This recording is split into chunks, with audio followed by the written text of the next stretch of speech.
Le laboratoire.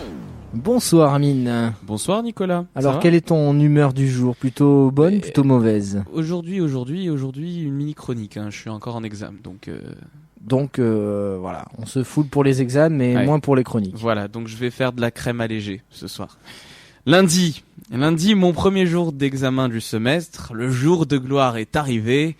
Après un semestre d'attente interminable, de labeur physique, psychologique, d'abnégation sur ma volonté, un semestre où l'obligation et la rigueur m'ont fui, mais m'ont finalement rattrapé. Ça y est, j'y suis, on y arrive. Oui Nicolas, vous l'avez deviné, je vais enfin découvrir le visage d'un de mes professeurs.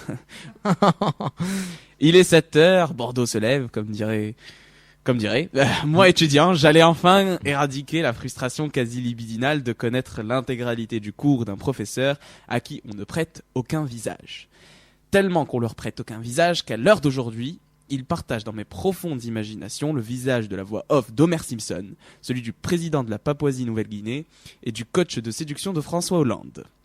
Ainsi, fini les réveils à midi, le creux de midi et demi, le retour au lit à 13h, le gros creux à 18h, le retour au lit à 18h30, fini les apéros interminables, les virées en boîte, les sorties en boîte avec la blonde siliconée, le retour au lit à 5h du mat, la sortie du lit à 6h pour chercher une nouvelle capote. Tout ça, c'est fini. Pendant 10 jours, je me mets uniquement au boulot et le boulot sera mon unique mais.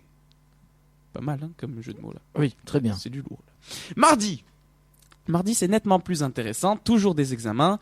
Aujourd'hui, c'est la matière la plus importante et la plus délicate aussi. 150 pages de cours, 45 définitions et surtout 17 chapitres.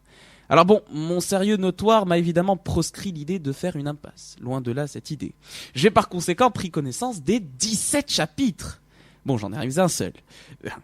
Faut pas exagérer, mais ces mots ne sont finalement que le reflet d'un esprit coubertinien.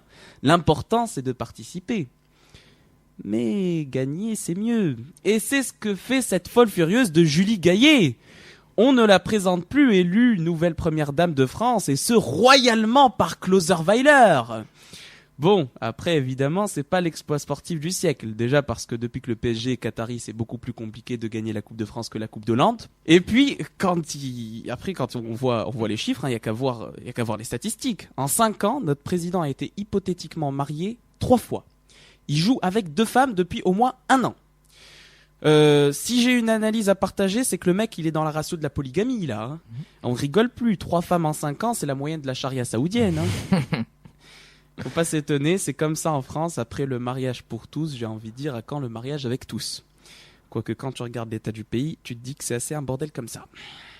Et puis, mercredi, je prépare encore une épreuve, j'en peux vraiment plus. Je suis fatigué de plus en plus. Copé nous dit qu'Hollande salit la fonction présidentielle. Alors là, vraiment, décidément, il a rien compris, ce Copé. C'est qu'avant de salir quelque chose, faudrait qu'Hollande ait fait usage de quelque chose, de la fonction présidentielle. Je veux dire, quel est le rapport entre la vie privée et la fonction présidentielle? Alors ensuite, Copé nous Jeudi, dernier jour d'examen, me rendant compte que la présence exagérée de la lettre D dans la chronique de mercredi était due à un manque de sommeil.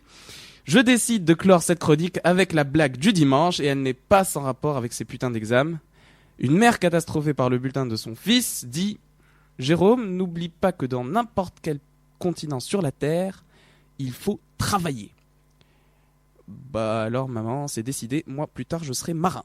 Voilà, il est temps pour moi d'aller prendre un whisky, un Prozac et d'attendre dans les bras de Morphée le retour d'une semaine normale d'un étudiant. 88.